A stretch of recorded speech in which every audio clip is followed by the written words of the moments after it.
I want to be around good people that want to be better, but also want to see me do better. Welcome to Fika's Focus. Voices leading change.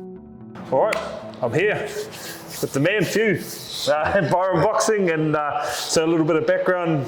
I've been lucky enough to come along to a few sessions. I know Auntie and James and people that are part of our company, and they really value the impact that you have on them. Obviously, it's nice for me seeing another brown brother out there doing great things and using your love, passion and expertise, and we were just having a cool chat about where you want to head in that space. But no, bro, it's a privilege to have you on the podcast. Sure, I appreciate you, brother. So I actually met the Bill saw down, he was just finishing off running a casual half marathon, I think, and we got yarning, and it was real cool to connect with you over some books, and you know, I know we spoke about Atomic Habits and your kind of passion in that space, but give us just a little bit of background on where you have come from and why you've arrived here and that sort of stuff. Yeah, bro, so we'll forget that first meeting that we had, but Faafiu, Byron Boxing. I was born in Samoa. I came to New Zealand when I was 5. Went through a few things in life, as we all do. And at 17 years old, I was arrested and was looking at a pretty lengthy time in jail. So yeah, it didn't go accordingly, so to speak. I'm from South Auckland. I guess they say you're a product of an environment, but yeah, I was just caught up, and then thankfully, the grace of God, I didn't get a massive lengthy time, and I went into the tunnels. I became a miner just over here in New Zealand. Did that for like 8-9 years, and then I didn't get into boxing until like I was 27. Oh yeah. Yeah. So I'm a late starter in boxing. Yeah. Always loved it, and I guess it kind of came natural being Samoan, and also. Not proud of it, but just, just the way you gotta grow up in certain neighborhoods, right? I got into boxing when I was 27, had my first fight. Crazy story though, I don't know, I believe in everything happens for a reason. I fought on David Tua's fight card, Fight for Cancer, on a show, and it was also the day that Muhammad Ali passed away. Oh. Yeah, crazy. So I had a bit of a cry before, amongst all the nerves and the anxiety I was going through. But yeah, I had that fight, and then I had 14 fights since. And saying to you earlier, I had one fight and now I've got my own gym. It's I guess boxing really taught me about I could do whatever. I could get in front amongst people I don't know and be vulnerable in that space, but in the pursuit of glory, I guess, and being blessed that I've done some pretty cool things in the ring and more so outside the ring. I guess one of my mantras is, it's all good to be a champion in the ring, but you gotta try champion life, eh? Yep. And that's what I'm trying to, I guess, practice and preach. Firstly to my family, and then obviously to my community, because that is my final way. Yeah. So then, let's dig into some of those parts. So your first fight, what was the timing from? Because obviously you said you're 27. What was the timing from coming in the mines and getting ready for that first fight? How long did it take for you to mentally? Probably I know the physicality side, but the mental side of right, I'm committing, I'm burning the boats, I'm in.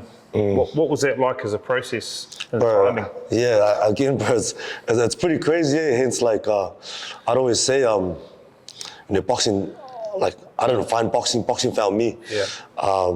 Because, only about 7 months before that first fight, I broke my hand really bad. There's still a few scars there.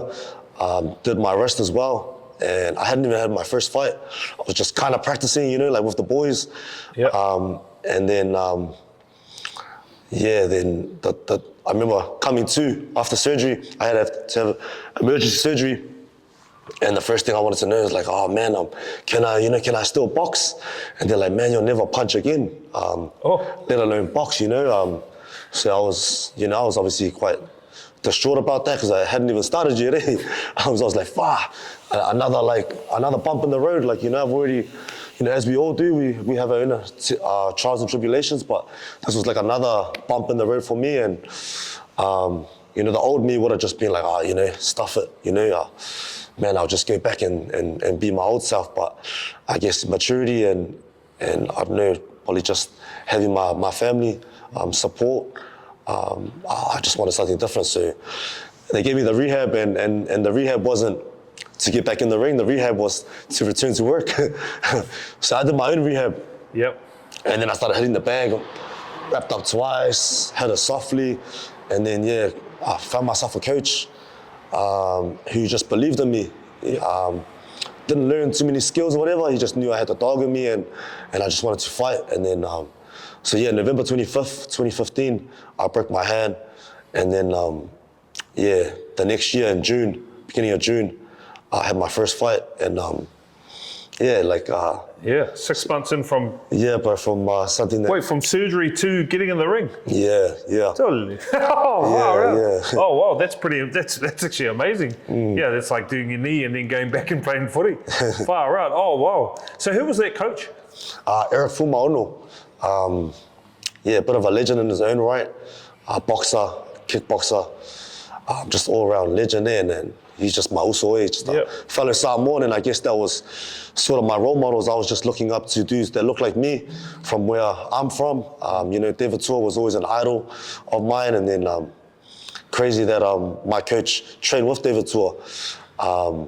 And then I fought on his fight card. It was just, things were just falling into place, and so hence I just believe that, whenever something sort of challenges you, I just say keep going, because, like the old me would have just stopped and turned around and quit, I guess, so to speak. Buzzy. Yeah, that is buzzy. So in that space, we're talking about like challenge, and you gave one mantra already about, champion outside of the ring, champion of life. What are some other mantras, bro? Because I know you're quite a grounded fella. What are some of those other things all those lessons that really drive you in your day-to-day? I think a big one is like just obviously wanting better for yourself, but in turn, like making sure like you want better for others, like for the gym, like and not just the gym, it's just who I am is like I want to be around good people that want to be better, but also want to see me do better, because that's what I want. I love seeing winners. And I love to champion my mates and clap for them, because I only hope in turn, they do the same for me. Because I know, like I say it all the time with the gym, whānau, haerenga, obviously that's family, but, Tūranga's like a lot of Māoris, and my missus is Māori too, but I'm Samoan, so hence I have to make sure, stay true to my roots, because or else my nana will get angry. Yeah. And because you've been running, well, Byron, how old is it now? How old is Byron? 1 year this month. Nice, bro. Yeah, man. Oh, nice. So 1 year this month, and it's been, obviously you got a great name out there, but one thing I want to talk to is, you kept saying when we were coming into class, you're not doing box fit. I'm actually teaching you or coaching you how to box. And I love that. That was very, to me, that was a very specific, clear moment of your intent and your values. Talk to that. Like, what is it? I'm coaching you to box. What does that mean to you when you're in this space? I think it's just that, I guess, just like the way the world is, like everything's a bit watered down. But, like in terms of skills, in terms of sports, like these sports have been around for hundreds of years, and the sport that I love in boxing, it's, some people may say it's not for smart people, it's just for angry, violent, but it's not it. It's. I remember when I did my first brand video as a trainer, like freaking 7-8 years ago, I did a cool video, and I just based it off like telling boxing how I saw it. For everything that society, so to speak, like doesn't see, like the respect, brotherhood, honesty, hard work, discipline, you know, like all those things. And I know that through the sport of boxing, like it's a skill. So when you learn the skill, you have to be disciplined. You know, you have to do the same reps. It's quite boring, you know, it's tedious. It's you know, there's nothing flash about it. But like learning those skills, you keep that for life. You know, like being fit. I say to people, man, if you want to sweat, just do some burpees or go for a run. You know, like I just want you to be better and throw better punches and understand and love the sport that I love. Because then I believe you'll have a better understanding, firstly, but then also like be able to help someone else. You know, like teach them. You know, like what do they say? Each one teach one. Yep. So if I can teach you, I only hope that you can pay it forward because freaking someone taught me. Yeah. And here I am, like I'm trying to give back to the community that I now reside in. That I always say to everyone that I'm not leaving here. I love it here. I'm not going back to Auckland. Like everyone I love in Auckland, but I love Pāpāmoa too, eh? Yeah. And yeah. Yeah, it's I think the transition for you into the coaching side, it's been quite natural in the sessions I've done with you, and just the way obviously Hemi and Auntie and them talk about you in that space. But what is it about people? Because you've got it. If there is something in you that's really about, you're like people first, service, you know, giving the shirt off your back, all those sorts of things. Where's that grounded in? What's that from? Man, it makes me emotional, brother. Just for my family, eh? Man, I got pretty amazing grandparents, and my parents, obviously. Yeah, just like, obviously, just them always showing their unwavering support through all the things I've been through. You know, my parents had to come visit me in jail behind the glass screen, and, you know, like the love was, you know, like unwavering. It was, you know, like, and now I do well. They're still there. It's always been the common denominator. Eh? My haerenga, my father. So I guess I'm only just trying to do right by them and just live out how they taught me. So it's all I know. I don't know how to be any different. And I think for what. Yeah, it's our stories that we can carry to influence or carry to influence others or influence ourselves, and it just doesn't seem like it gets on top of you. And many of the brothers never beat it, right? They never beat their story. Their story catches up with them, and in some dark ways, unfortunately, it haunts people. And to meet someone like yourself, and even in my own stories, is like, I'd love to say that everyone beats their story. But we just don't. It's just not a reality. You know, that's especially in Māori Pacifica. It's I've got plenty of friends that just their story beat them. That's how, it makes me emotional, bro, because I think about the gratitude I have for my own life and what we might deem as success. I just was one of the ones built strong enough to beat the story, right? Ooh, yeah, that does. Yeah, even for me, it does resonate. It does resonate because it's a tough sort of scenario there. And what about? So I know the kids classes. You know, Hemi was telling me that it's just been a real mark of Byron. So what's going on in those spaces that you really love and passionate about? Yeah, the kids classes. It's pretty freaking cool. I always knew we were gonna do it because obviously in terms of community. You gotta cater to the wide demographic, right? Like from the little ones up to the older ones. It's for everyone. Boxing is for everyone, and I just thought it would be like just a small thing. But what it's grown to, it's the bread and butter of Byron Boxing. But like how much like it just motivates me, seeing them, you know, like grow as kids, you know, like their confidence. I truly didn't know the impact that was really going to have until now. Like we've done 3 terms now. We've just finished our 3rd term, and it's just, man, it's humbling. Eh? It's truly humbling. Like, you know, I'm not too bad at impacting fighters and the community of adults and whatever. And I've trained kids in the past, but to have like a kids program, you know, that we started. And seeing how, you know, we're gonna have 52 kids in the programs next term, and they're all like waiting lists and all that, and it just blows my mind. Like like these kids are just like my little nephews. Like I treat them all the same. I don't care what, you know, like how they come, you know, or where they start. Like, man, I'm just a little kid myself. Yeah. So seeing them light up and get better and yeah, it's just, man, it makes all of this work for me. Yeah, and there's a mutual mate of ours, his son's obviously involved in there, and I've seen some of the videos of the bro like getting into it, and you know, he's on the spectrum. That's obviously a special space as well for you. Oh, bro, 100%. You know, it's again, it's about providing.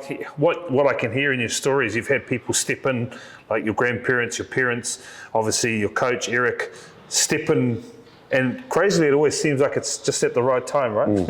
It's funny when you look back and you go, wow, the timing's almost scary. But I think now what we're seeing for you, especially in some of those spaces, you're stepping in for kids, right?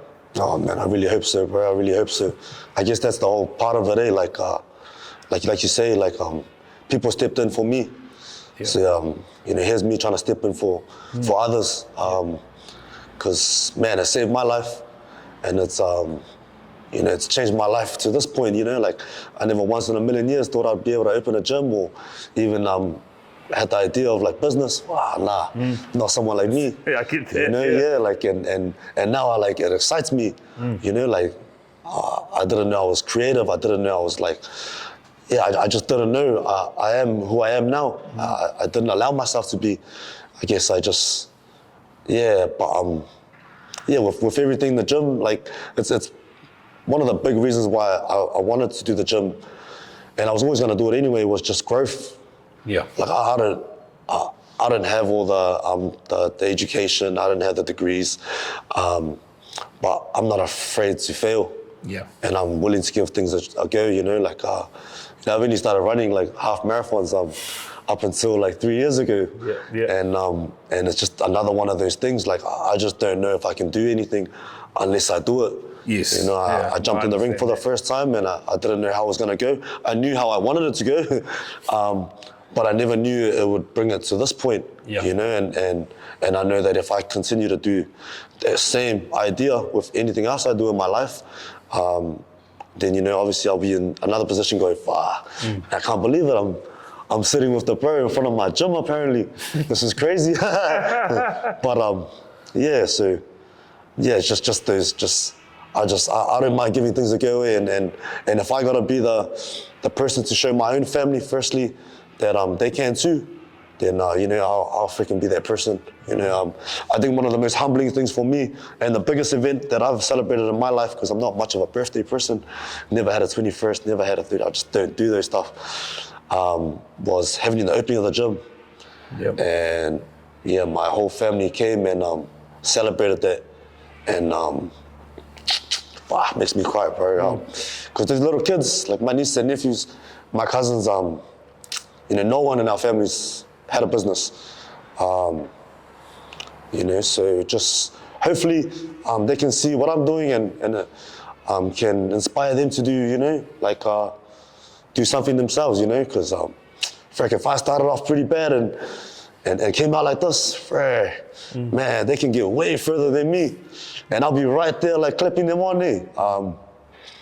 Yeah, so I don't know. Yeah. Sorry, Wills. Well, but we all celebrate your success. You know, we've got a deep connection and with Auntie and Hemi and obviously Izzy. They love you, and we love what you do out in the community. I love the passion. I've always loved your passion and enthusiasm, and actually you're a deeply an intellectual person. I don't know if you know that, but you know, you can sense the way your mind operates. I appreciate you, brother. So thank you, brother. Whawhatau lava, and all the best for the future. Thank you, my brother. Thanks, Appreciate brother. you guys. Solid. Awesome.